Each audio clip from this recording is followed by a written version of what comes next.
मैं आपका खादिम, आपका सेवक मास्टर मुजाहिद आलम, जिसने जनता को अपना परिवार मानकर उसके सुख दुख को अपना 24 घंटा जनता के लिए कहीं से भी कोई आवाज आई हो, मास्टर मुजाहिद पहुंचकर उसका दुख दर्द कम करने का काम किया है। मेरे लिए आपके परिवार है। 5 साल पहले मैं चुनाव हार गया, लेकिन एक दिन भी मैं आराम किया हो या परिवार के साथ रहा हो, ये मेरे लिए हराम है। मेरे लिए 5 साल हारने के बाद भी एक एक सेकंड यहाँ की जनता के को समर्पित किया है। आज कोई विदेश में मर जाता है, देश के कहीं पर मुसीबत में फंस जाता है, कोई बड़ी घटनाएं होती है, माँ बहनें किन्हें याद करती है? मास्टर मुजाहिद को याद करती है। न आपका विधायक हूँ न कोई प्रतिनिधि हूँ। आज जो ये विकास है, जो सड़क देख रहे हैं, मस्तान चौक बरगट्टा चौड़ीकरण, जिसको मौत का सड़क कहा जा रहा था, 2017 में पूर्व उप मुख्यमंत्री, उस वक्त पथ निर्माण मंत्री थे आदरणीय तेजस्वी यादव जी, उन्हीं के कलम से 100 करोड़ का रोड स्वीकृत हुआ है। उसी तरह 155 किलोमीटर 400 मुख्यमंत्री सड़क, 176 जीटीएसएनवाई सड़क, 108 पथ निर्माण सड़क, Kishanganj college of engineering, Rustam Ali अल्पसंख्यक आवासीय विद्यालय, किनकी पहल पर बनने का काम किया है। पिछले दिनों आपके गांव के ही दिलकश बाबू सऊदी अरब में डेथ कर गए थे, उनका लाश यहाँ तक किसने पहुंचाने का काम किया? और 5 साल पहले मैं और मुखिया साहिब साहब उस वक्त राजद से उम्मीदवार थे, चुनाव हार गए। मैं तो एक एक दिन एक एक क्षण जनता अपने परिवार के लिए समर्पित किया। क्या साहिब साहब अभी आपके बीच जिंदाबाद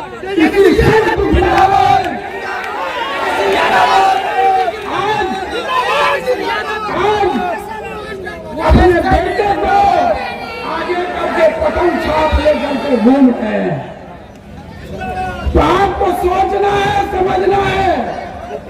मैं पहले भी कहा था, हमारे नेता कहे थे कि कोई पैरवी पर, टका पैसा पर राजद का टिकट नहीं मिलेगा।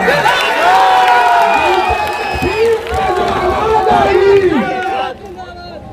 उसी को टिकट मिलेगा। और आज अगर पैसे लेकर टिकट देने की बात होती तो मास्टर मुजाहिद आलम जैसा आदमी यहाँ से उम्मीदवार नहीं होता। और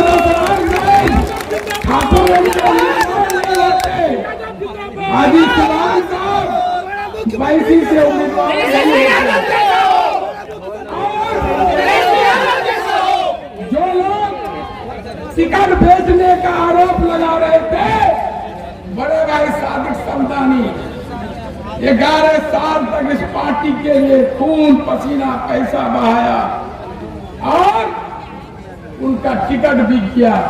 उनके चचा मुखिया जफर असलम साहब आज ही पटना में हमारे नेता के समक्ष वो भी राजद ज्वाइन कर लिए। ये दोनों के लिए क्या कुछ नहीं किया। मुफ्ती अजहर जावेद साहब इतने बड़े आलिमा, मौलाना सालिम चतुर्वेदी इतने बड़े आलिम, उनके साथ कयादत मजबूत करने वाली पार्टी ने क्या किया ये आपके सामने है। इसलिए भाइयों और दोस्तों, मास्टर मुजाहिद आपके दम पर इस चुनाव में खड़ा है। मेरे पास पैसे नहीं है, इसलिए मैं जहाँ जाता हूँ मेरी बेवा माँ बहने मुझे माला पहनाती है, 10, 20, 50 रुपये देती है। और ये कुछ माफिया पूंजीपति उसकी यही मंशा है कि जो है मास्टर कोई जीत जाए, गरीबों के लिए काम करने वाला मास्टर मुजाहिद नहीं जीते।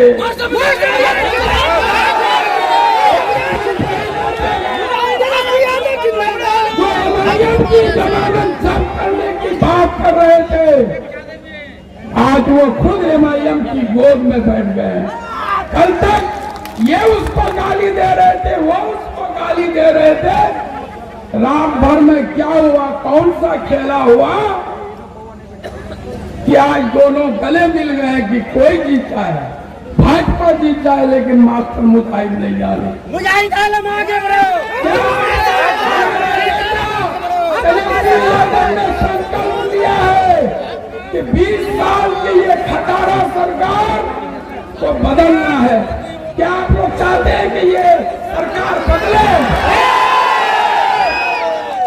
अगर आप बदलना चाहते हैं तो आप सबको मास्टर मुजाहिद बनकर, तेजस्वी यादव जी बनकर के एक एक आदमी तक संदेश पहुंचाना है। और ये लोग पैसे लेकर घूम रहे हैं, जहां भी गांव में घुसे इनके पैसे जो छीन कर गरीबों में तकसीम कर देना। मैं आश्वस्त करता हूँ, मैं वक्फ के नाम पर पार्टी छोड़ा। तेजस्वी यादव जी ने बड़े ऐलान कहा है कि उनकी सरकार बनेगी तो वक्फ काला कानून को वो डस्टबिन में डाल देंगे। संगम सेंटर को का जो फंड रुका हुआ है उसका भी वो काम करेंगे। सुरजापुरी मुस्लिम बिरादरी को OBC में देने का काम और सीमांचल डेवलपमेंट काउंसिल के तहत सीमांचल को विशेष पैकेज देने का काम कर रहे हैं। इसलिए वक्त कम है। हमारे नेता 2 घंटे लेट पहुंचे हैं, दूसरी जगह टाइम है।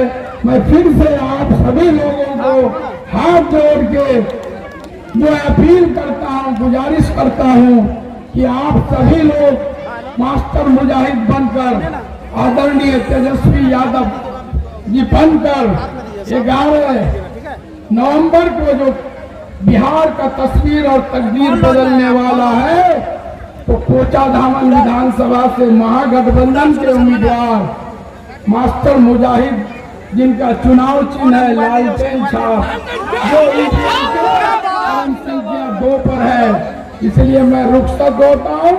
फिर आपसे दिन रात 24 घंटे बातें होंगी, मुलाकातें होंगी। जय हिंद, जय महागठबंधन, जय राष्ट्रीय जनता दल,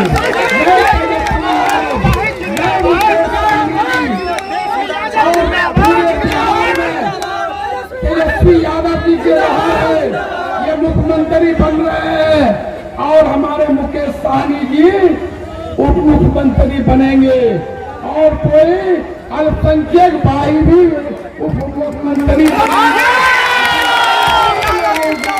लाइसेंस छाप, हाथ छाप, नाव छाप और जो है कहीं पर हथुआ और तारा छाप, जो सब महागठबंधन का हिस्सा है, इनको जिताकर बिहार से इस खटारा सरकार को विदा करना है और 2029 में इस जालिम सरकार को तेजस्वी यादव जी के नेतृत्व में और राहुल गांधी के नेतृत्व में दिल्ली से बेदखल करना है।